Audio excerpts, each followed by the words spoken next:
ఓం నమో వెంకటేశాయ. ఆదిదేవ నమస్తుభ్యం ప్రసీద మమ భాస్కర. దివాకర నమస్తుభ్యం ప్రభాకర నమోస్తుతే. తిరుమల తిరుపతి దేవస్థానములు తిరుచానూరు శ్రీ సూర్యనారాయణ స్వామి ఆలయం మహావిష్ణువుగా ఉండేటువంటి విష్ణుమూర్తి యొక్క వక్షస్థల స్థానాన్ని భృగు మహర్షి పాదపీడనం చేసిన సందర్భంలో వైకుంఠాన్ని విడిచినటువంటి లక్ష్మీదేవి కొల్హాపూర్లో ఉందని తెలుసుకున్నటువంటి విష్ణుమూర్తి స్వయంగా వెళ్ళి లక్ష్మీదేవిని చూడాలి అని ప్రయత్నం చేసినప్పుడు లక్ష్మీదేవి కొల్హాపూర్లో అశరీరవాణి రూపంతో సందేశం ఇస్తుందన్నమాట.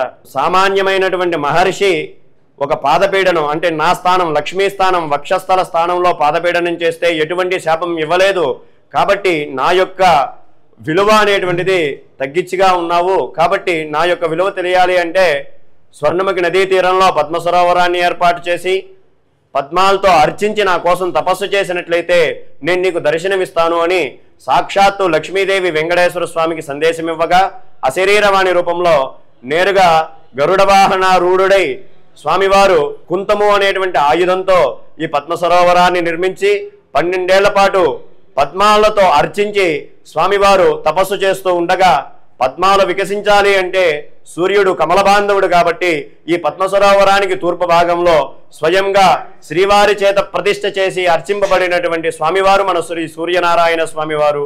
ఎటువంటి గ్రహదోషాలున్నా ఎటువంటి కోరికలు కలిగినా ఉన్నతమైన పదవులు కావాలి అన్నా సూర్యుని మనం గనక అర్చించినట్లయితే ఆరోగ్యం కూడా మనకి విశేషంగా సంప్రాప్తమవుతుంది.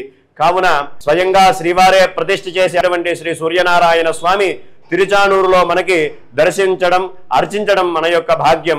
కావున భక్తులందరూ కూడాను తిరుమల యాత్రలో భాగంగా శ్రీ సూర్యనారాయణ స్వామిని దర్శించండి, అర్చించండి. ఓం నమో వెంకటేశాయ.